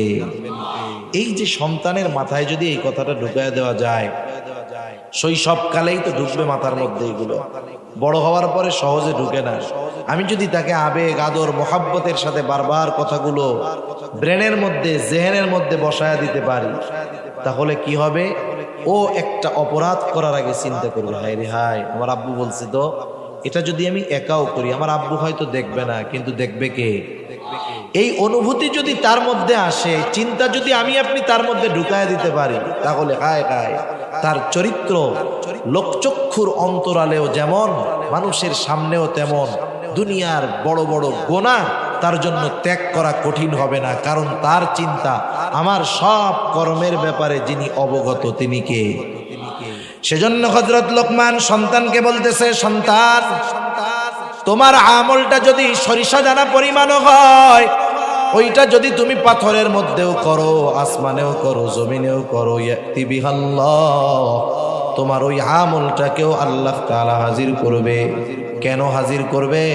কিয়ামতের দিন আল্লাহ রাব্বুল আলামিন আমরা দুনিয়ায় যেই আমল করব, ওই আমল হাজির করে ওই আমলের আলোকে আমাদের বিচার করবেন, হিসাব নিবেন। আল্লাহ তাআলা বলেন, ওয়ানাদউল মাওয়াজিনাল কিসতা লিয়াউমিল কিয়ামাহ ফালা তুযলামু নাফসুন শাইআ ওয়া ইন কানা মিসকালা হাববাতিন মিন খারদালিন আতাইনা বিহা ওয়া কাফা বিনা হাসিবিন। আল্লাহ রাব্বুল আলামিন বলেন, আমি কিয়ামতের দিন ন্যায় বিচারের আদালত কায়েম করব। দুনিয়ার আদালতের গুলার মধ্যে ন্যায় বিচার পাওয়া কঠিন, কারণ দুনিয়ায় তো আমরা দেখি বড় বড় অপরাধ করেও ছাড়া পাওয়া যায়, আবার অপরাধ নাই, হাতে পায়ে বেড়ি লাগায় আর টাইনা টাইনা আদালতে আনা হয়, ঠিক কিনা বলে? বুঝতে হবে, আজকের দিনটা হয়তো জালেমের, কিন্তু আগামী দিনটা মাজলুমের। আজকের দুনিয়ার বিচারালয়ে হয়তো অবিচার করে বিনা অপরাধে নির্মমভাবে শাস্তি দেওয়া যেতে পারে, কিন্তু আল্লাহর আদালতে কোনো অবিচার হবে না। সেই দিন আল্লাহ রাব্বুল আলামিন ন্যায় বিচার করবে। দুনিয়ায় যারা ন্যায় বিচার পায় নাই, এরা ওই দিন তো ন্যায় বিচার পাবে, কোনো সন্দেহ নেই। আর যারা মাজলুম, এদের বদদোয়াকে ভয় করতে হবে। তাদের মাঝে আর আল্লাহর মাঝে কোনো পর্দা নাই, দোয়া করছে তো ডিরেক্ট আল্লাহ কবুল করে নেয়। ইত্তাকি দাওয়াতুল মাজলুম, দাওয়াতাল মাজলুম। তোমরা মাজলুমের বদদোয়াকে ভয় করো, কারণ তার মাঝে আর আল্লাহর মাঝে কোনো পর্দা নেই। সেজন্য দুনিয়ায় আমরা এই বিষয়গুলো খেয়াল করব, কারো প্রতি অবিচার করব না। দুনিয়ায় যদি তার প্রতি অবিচার করি, কিয়ামতের দিন আল্লাহ তাকে ন্যায় বিচার পাওয়ায়া দেবে। আর ন্যায় বিচার যদি পাওয়ায়া দেয়, দুনিয়ায় যারা অবিচার করছে ধরা খাবে কি খাবে না? দুনিয়ার বিচারক যে সেই দিন কি হইব আল্লাহই জানে। আল্লাহ রাব্বুল আলামিন বলেন, এমন আদালত ফালা তুযলামু নাফসুন শাইআ, কারো প্রতি ন্যূনতম জুলুম করা হবে না। ওয়া ইন কানা মিসকালা হাববাতিন মিন খারদাল, কেউ যদি সরিষা দানা পরিমাণ কোনো আমল করে থাকে, আল্লাহ তাআলা বলেন আতাইনা বিহা, ওই আমল হাজির করা হবে। শুধু আমল হাজির করা হবে তা নয়, আমলের আলোকে হিসাব নেওয়া হবে। এত মানুষের হিসাব কেমনে আল্লাহ নিবেন? আল্লাহ তাআলা বলেন কাফা বিনা হাসিবিন, হিসাব নেওয়ার জন্য আমি আল্লাহই যথেষ্ট। এই চিন্তাগুলো আমরা আমাদের সন্তানদের মধ্যে ঢুকাই দিই। আর যদি আমরা এইগুলা না ঢুকাই দেই, তাহলে আর এক দল আমাদের সন্তানের মাথার মধ্যে ঢুকাবে যে তোর 14 পুরুষ আগে বানর ছিল। বুঝেন নাই?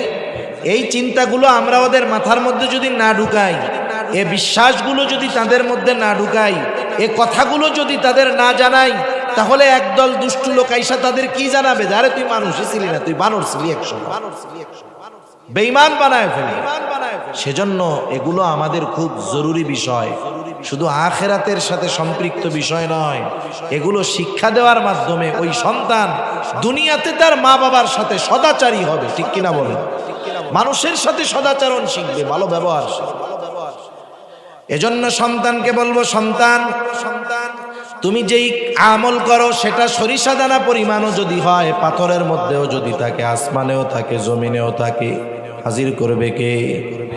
তোমার সব আমলের ব্যাপারে তিনি তো জানেন। কেন? কারণ তিনি হলেন ইন্নাল্লাহা লাতীফুন খাবীর, তিনি সব খবর রাখেন, তিনি সূক্ষ্মদর্শী।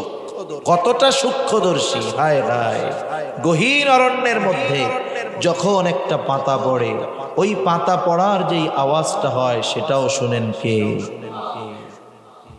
আল্লাহু আকবার। সব ক্ষেত্রেই তার এই সূক্ষ্মদর্শিতা আছে, দেখার ক্ষেত্রে, শ্রবণের ক্ষেত্রে, সব ক্ষেত্রে। যত আধার রাত হোক, আমাবস্যার কালা রাত্রে কালো পাথরের উপরে যদি একটা কালো পিঁপড়াও চলে, ওই পিঁপড়া স্পষ্টভাবে দেখেন কে? গহীন সমুদ্রের তলদেশে 13 কিলোমিটারও গভীর আছে, এত গভীর সমুদ্রের তলদেশে যেখানে মানুষের পৌঁছানো প্রায় অসম্ভব, ওই জায়গারও ছোট্ট একটা বিষয়ের খবর যার কাছে আছে তিনি কে? তাইলে এই দুনিয়ার মধ্যে বাবা তুমি যদি কোনো গুনাহ করো, হয়তো তোমার বাবা জানতেছে না, মা জানতেছে না, লজ্জায় মা বাবার সামনে তুমি গুনাহ করো না, লজ্জায় মানুষের সামনে গুনাহ করো না, তুমি কি আল্লাহরে লজ্জা পাও না? যে আল্লাহ তোমাকে বানাইলো সেই আল্লাহর ব্যাপারে কি তোমার একটু ভয় হয় না? ওই আল্লাহ তো মা বাবা তো সামনে দেখে না, লেপের তলে কি করতেছো দেখে না, দরজা আটকাইলে দেখে না, একাকি কি করো দেখে না। কিন্তু যত অন্ধকার হোক, যত নির্জনে হোক, যত একাকি হোক, তোমার সব কর্মের ব্যাপারে আল্লাহ জানেন। এইগুলো যদি বারবার সন্তানরে বলি, ওর মধ্যে যদি এই ফিল আসে, এই চিন্তা আসে, হায়রে গুনাহ করতেছি, আল্লাহ দেখতেছে, এক সময় গুনার থেকে বাঁচা সহজ হবে। তাহলে আমরা আমাদের সন্তানদেরকে এরপরে যে বিষয়টা শিক্ষা দিব, সমাজের মানুষের সাথে কেমনে চলবে। মানুষ তো সামাজিক প্রাণী, সোশিয়াল বেইং, মানুষ সামাজিক প্রাণী। ইসলাম বৈরাগ্যবাদ পছন্দ করে না, যদিও অন্য ধর্মে বৈরাগ্যবাদিতা আছে। খ্রিস্টান ধর্মে আছে না, পোপ আছে না, পোপ শোনেন নাই? পোপদের নাম শোনেন না? ভ্যাটিকান সিটির মধ্যে আছে পোপ। এরা সব বৈরাগ্যবাদী, বিবাহ শাদী কিচ্ছু করে না, বিবাহ শাদী করা নিষেধ। যারা ধার্মিক হবে, দিনদার হবে, রাহেব হবে, এরা বিবাহ শাদী করে না। আর আমাগো হুজুররা পারলে আরো বেশি বেশি করতে চায়, ঠিক না? তা যাই হোক, বৈরাগ্যবাদ ইসলাম পছন্দ করে না। ইসলাম মানুষের মধ্যে থেকে মানুষের মধ্যে দিন প্রচার এবং মানুষের কল্যাণে কাজ করার কথা বলে। কোরআনুল কারীমেও তো আল্লাহ তাআলা এটা বলেন, কুনতুম খায়রা উম্মাতিন উখরিজাত লিন-নাস, তোমাদেরকে বের করা হয়েছে মানুষের জন্য, অর্থাৎ মানুষের কল্যাণের জন্য। মানুষের কল্যাণ আপনি পাহাড়ের মধ্যে একা একা গিয়ে করতে পারবেন? তাহলে মানুষের জন্য যদি আমরা কল্যাণকর কাজ করতে চাই, মানুষের মধ্যে আমাদের থাকতে হবে, ঠিক না? এখন আমরা আমাদের সন্তানদের শিখাবো, অনেকে বুঝে না। মনে করেন কোটিপতির ছেলে, সে গরিবদেরকে তুচ্ছতাচ্ছিল্য করে, কাজের লোকের সাথে খারাপ ব্যবহার করে, নিজের আত্মীয় স্বজনও যদি গরিব হয় তাদের সাথেও খারাপ ব্যবহার করে। এরকম ছেলে আছে না নাই? কেনই বেয়াদব হইল? ওই বাপ শিখায় নাই ওরে যে মানুষের সাথে কেমন আচরণ করতে হবে। সেজন্য আমরা আমাদের সন্তানদেরকে শিখাবো, হে আমার সন্তান, তুমি মানুষদের থেকে মুখ ঘুরে কথা বলবা না। ইয়া বুনাইয়া আকিমিস সালাতা ওয়া'মুর বিল মা'রুফি ওয়ানহা আনিল মুনকার ওয়াসবির আলা মা আসাবাক ইন্না যালিকা মিন আজমিল উমুর ওয়ালা তুসাহির খাদ্দাকা লিন-নাস ওয়ালা তামশি ফিল আরদি মারহা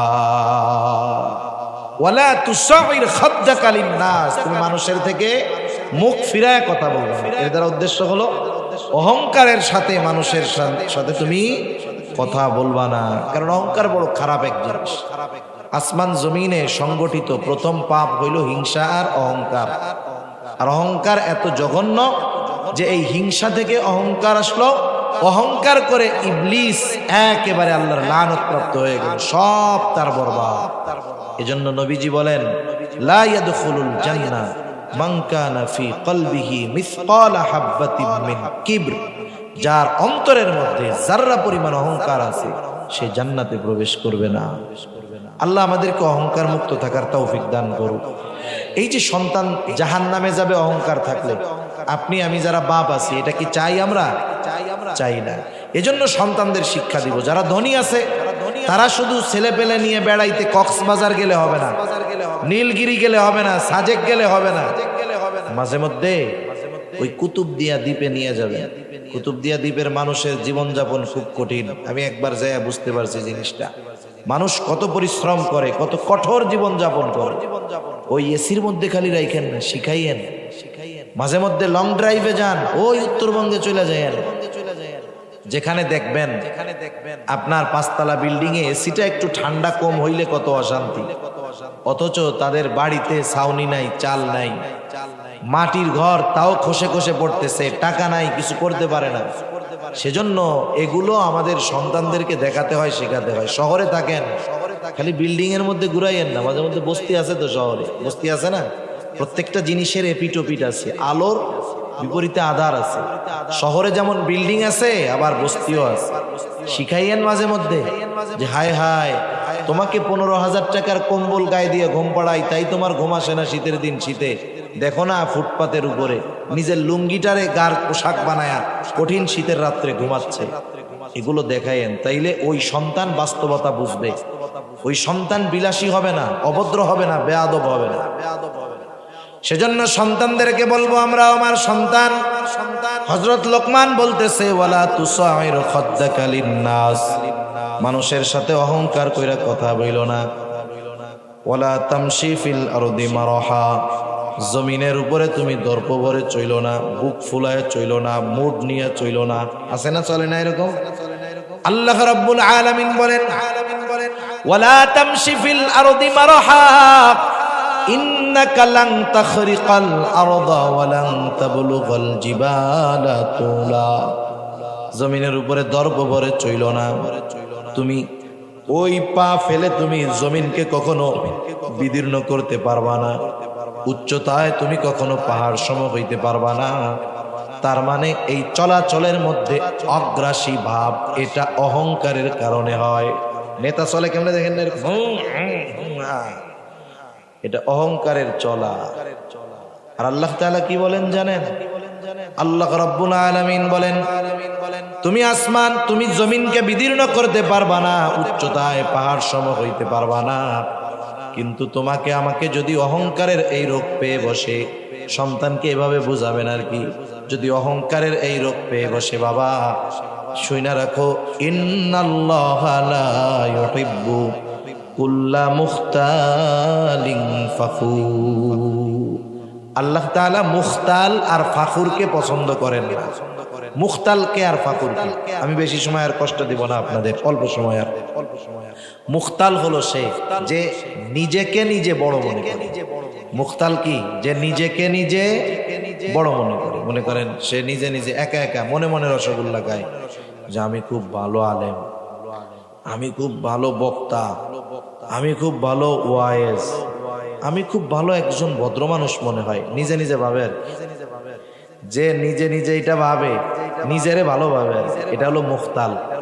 আর ফাখুর হলো কে?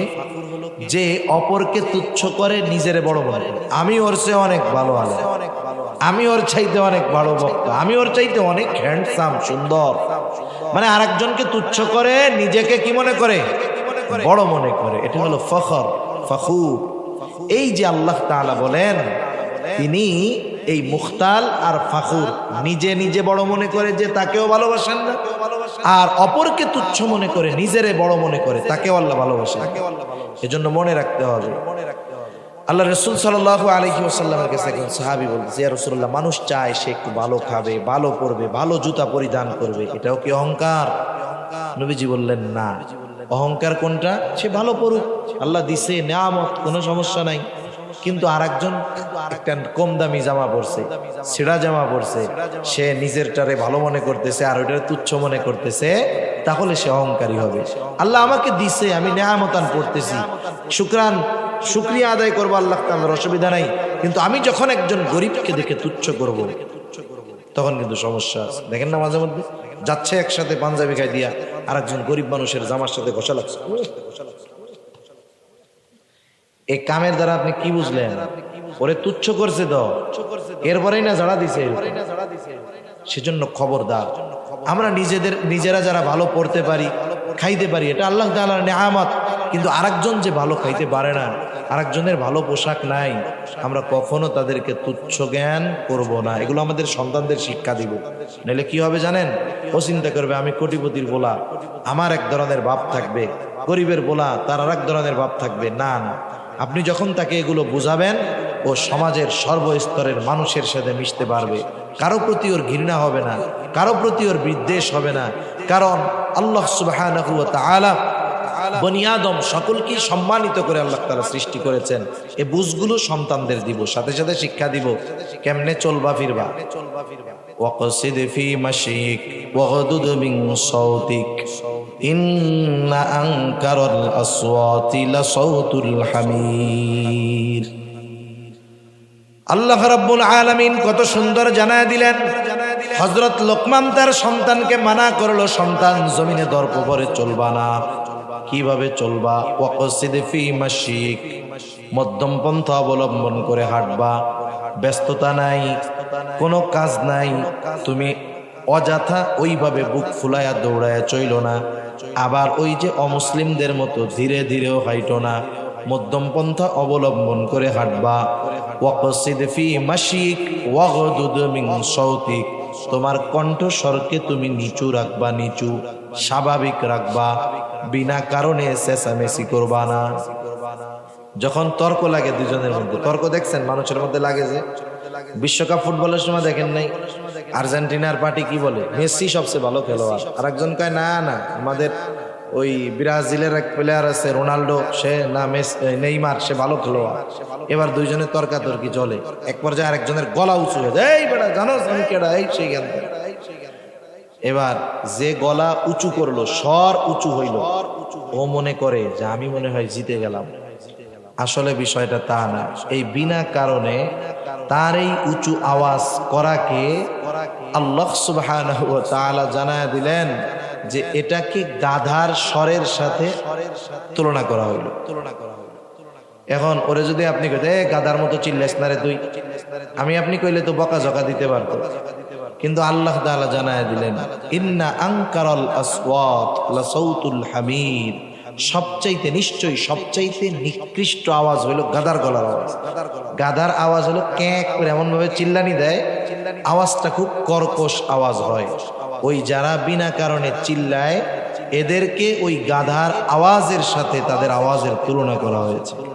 এজন্য এগুলার মাধ্যমে দেখেন কত গুরুত্বপূর্ণ শিক্ষা আমরা এখানে পাইলাম। হযরত লোকমান সন্তানদেরকে যে শিক্ষা দিলেন, ইমানের শিক্ষা পাইলাম, আমলের শিক্ষা পাইলাম, গুনাহ অপরাধ থেকে বাঁচার জন্য কি দরকার তার শিক্ষা পেলাম, সমাজের মানুষের সাথে কিভাবে মিলেমিশে চলতে হবে তার শিক্ষা পাইলাম, সাথে সাথে কিভাবে আমাদের রাস্তায় চলতে হবে এর শিক্ষাও আমরা পাইলাম।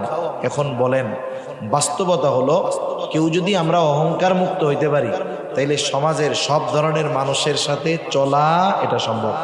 মানুষ দুনিয়ায় অনেক কিছু ত্যাগ করে অহংকারের কারণে। মনে করেন একজন ধনী মানুষ, তাকে গরিব দাওয়াত দিছে, সে মনে করে গরিব দাওয়াত দিছে, ওর বাসায় যাব, আমি যেভাবে খাই, কি খাওয়াবে না খাওয়াবে, প্রেস্টিজের ব্যাপার, সে চিন্তা করতেছে ওইটা। আর যদি তার অহংকার না থাকতো, সে চিন্তা করতো না দাওয়াত দিছে গরিব, তাতে কি। নবীজি বলছে দাওয়াত দিলে দাওয়াত কবুল করবা, সে হাসি মুখে তার বাড়িতে এসে হাজির হইতো, ঠিক কিনা বলেন? নবীজি কেমন ভাবে দাওয়াত নিতেন? আরে নবীজির চাইতে ইগো, নবীজির চাইতে সম্মান, নবীজির চাইতে বেশি গায়রাত দুনিয়ার আর কারো আছে?